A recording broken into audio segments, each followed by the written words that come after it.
The mornings are darker for so much longer as we near midwinter, and I feel very lucky to have my well-lit barn to serve the horses breakfast. And once that is done, usually there is a beautiful dawn to admire under the fading stars. And just when it gets light, the rooks and jackdaws fly across our land from their nighttime roost to wherever they spend the day.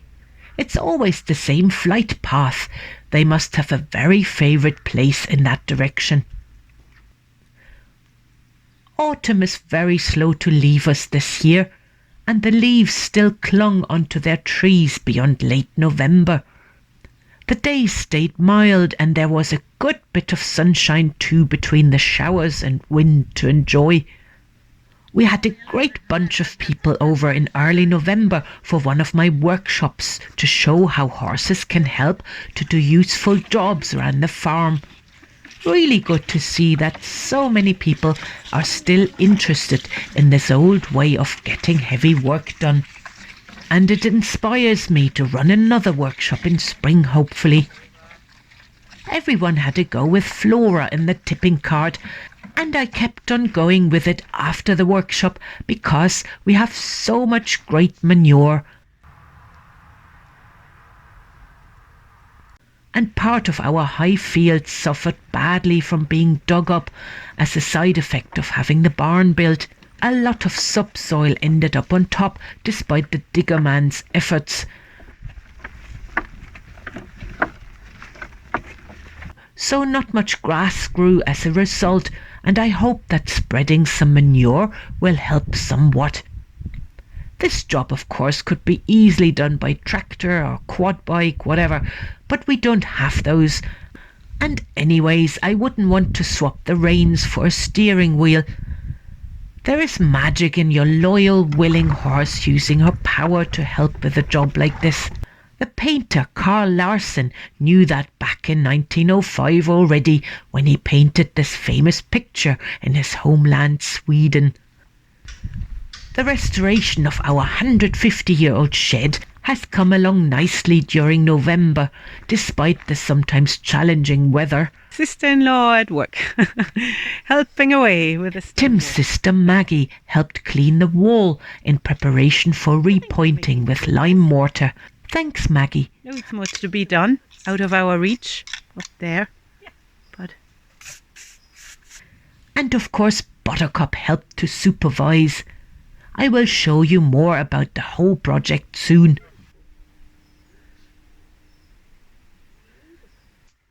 As a side effect to all the building work, the donkeys are still out in the field. The builders used their stable for storing their materials and tools. But with their coats on and some shelter amongst the shrubs, the donkeys are doing well. I bring them a big armful of hay every day and a few carrots. That keeps them going for now.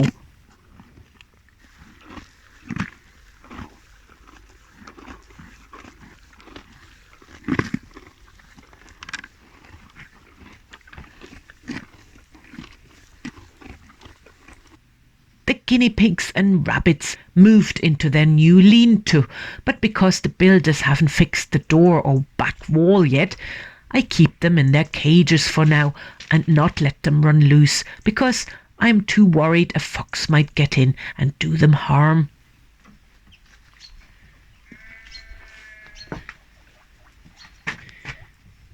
Hi, Cloudy. Hello. Oh, hi, Judy. Yeah. All the girl guinea pigs are hiding. Oh, there's Rosette peeking out. And here we got Peach. Peachy boy, up. And then we have Carrot. And Blackberry somewhere. Where's Blackberry? Somewhere back there. Buttercup loves a busy yard, but also enjoys his quiet time to do his own thing. He is such a playful character. He makes me laugh every day.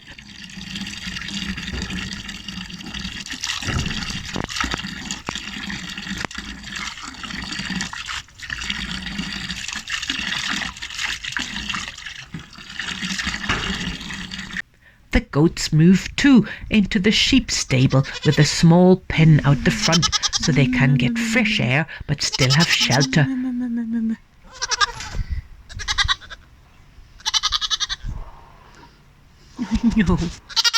Ay, no. Hostia.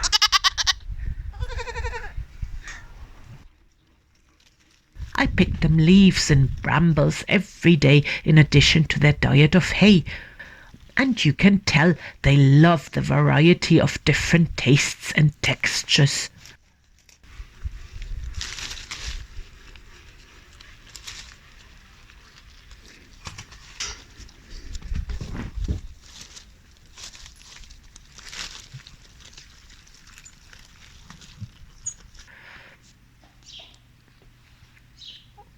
I got another 2 hens from the market to live in my hairy Henry yard. They enjoy a life of pleasure and leisure, doing what hens like doing most, socialising, bucking around the place, having a go at the manure heap, and as a thank you, they even started laying eggs.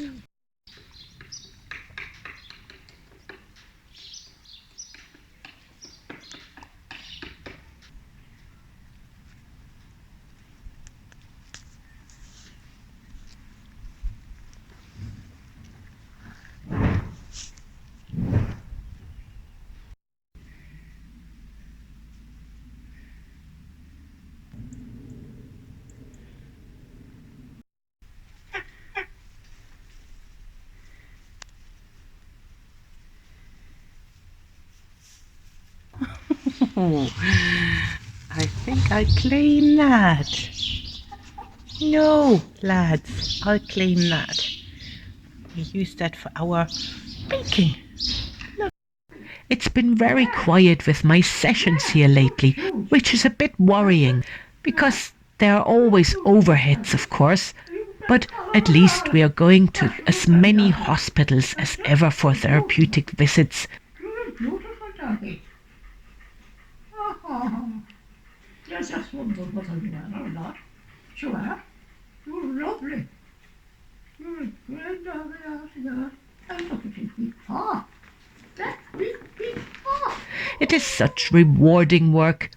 Some of you might remember Sonny the lamb from last spring.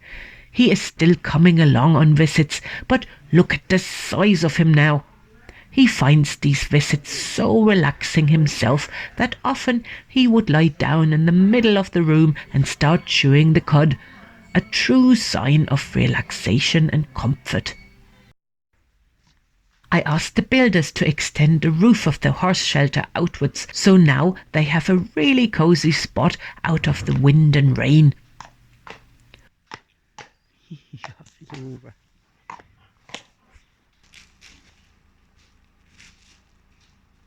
What would a video be without news from Sky? She has learned how to walk sideways. Some of you might think, why would a horse need to do that? Well, how long is a piece of string? But the short answer is because she is well able to, and it keeps her mind busy. I'll go into more detail another time. And just to reassure you, she isn't always working so hard. She gets a lot of play time and snooze time too with her best friend Daisy. And like clockwork, just before it gets dark, the rooks and jackdaws fly back over our land again to their roost near the coast.